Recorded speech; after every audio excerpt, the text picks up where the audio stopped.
We want to continue our conversation with Miss Opal Lee. Of course, she is the grandmother of Juneteenth. Got that passed on June 17, 2021, and we've been talking to her about it. And welcome back. Sorry for the technical difficulties. It happens. Of course, everybody's doing a Zoom thing these days, but we got you back on the phones. We want to have this conversation. I was asking you, since that day, since President Biden signed that into legislation, have you been able to just relax and just enjoy your accomplishments?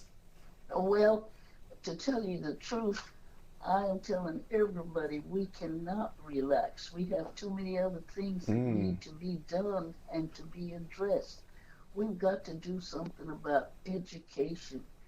We've got to let the folk know what actually happened.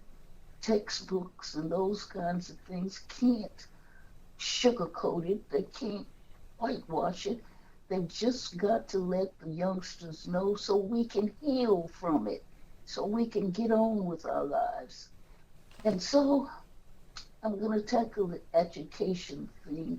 I'm going to insist that people get on the school board and do something about the textbook committee. I'm going to insist that they go to the school board meetings. I know they can be bored and hop into them, but we've got to see that our education system is better than what it is. Yes, ma'am, and I agree. And you know, it's in the news today. You heard what the governor of Florida, Ron DeSantis, is saying down there with the whole woke mob situation he's trying to throw out there when it comes to critical race theory. You're a history teacher. We should know our history. Everyone should know their history. So when you hear politicians try and weaponize critical race theory, even though it's not being taught K through 12 right now, what goes through your head? Well, again, I wrote a little book called Juneteenth for Children.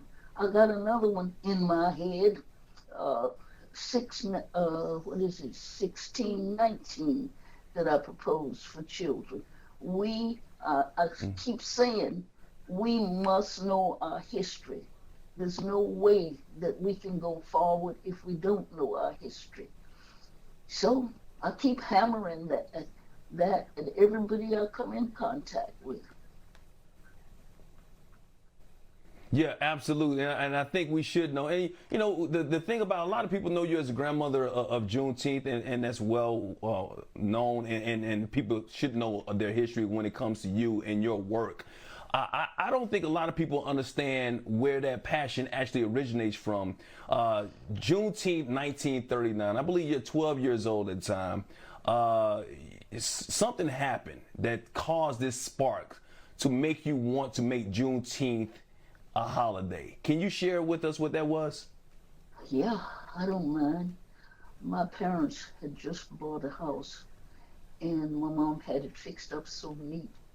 But on the 19th of June, the paper says some 500 folk gathered and that the police were there, but they couldn't control the mob. My parents sent us to friends several blocks away, and they didn't leave under cover of darkness. But the police had told my dad if he busted a cap, they'd let the mob have us. They drug the furniture out and burned it. They did awful things. My parents never, ever spoke to us about it, but they worked like Trojans and bought another house.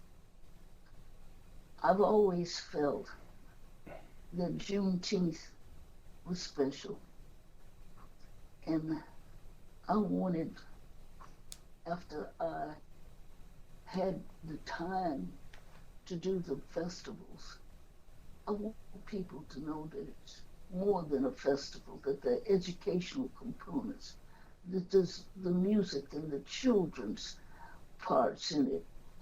We've got so much that we can teach our people.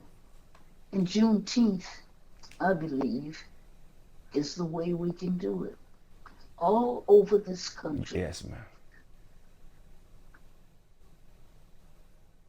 Yes, ma'am. And you're still doing it. And I'm so happy that we were able to get this holiday passed. You worked over 80 years to get it done. I'm wondering, and we're running out of time, but the most satisfying part for you after all those years, walking all those miles to start when you were 89 years old, to walk 2.5 miles, walk from Texas all the way to DC. What's the most satisfying part about this holiday for you overall? Well, I got to get one thing straight. I did walk the 2.5 miles, but I didn't do it all the way to Texas. We had a glitch in the plan. I was supposed to have something to, rest and all that, and didn't happen. So I would only go where there were Juneteenth celebration and where I was invited.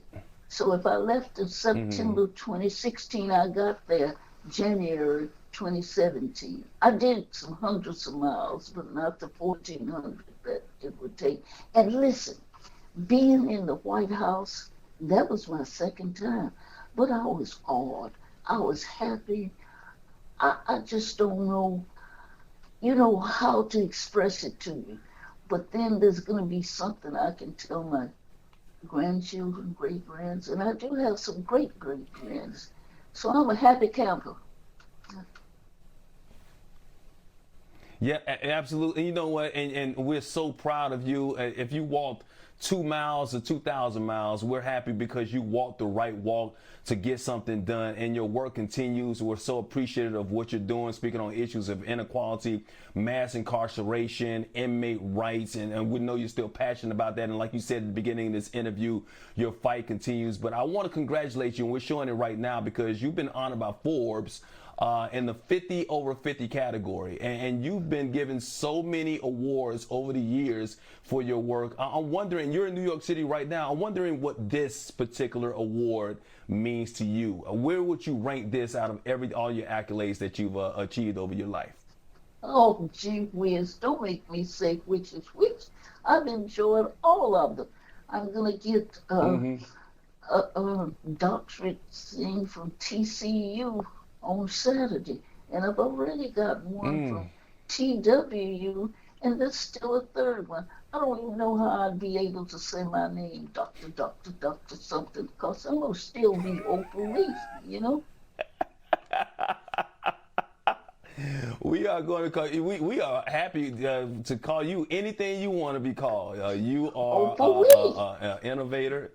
Opal Lee, yes, Miss Opal Lee. We are so proud to have you on the show. Thank you so much for everything that you've done over the years. Once again, thank you for continuing to fight. We are so proud of you, and we are always going to back you, and we continue our prayers for you as your journey continues. Please continue to push forward for equality for us all here in this country, and keep on fighting that fight. Ms. Lee, thank you for joining us on Start Your Day. It's been an absolute honor and a pleasure to talk to you. Thank you for having me. Thank you.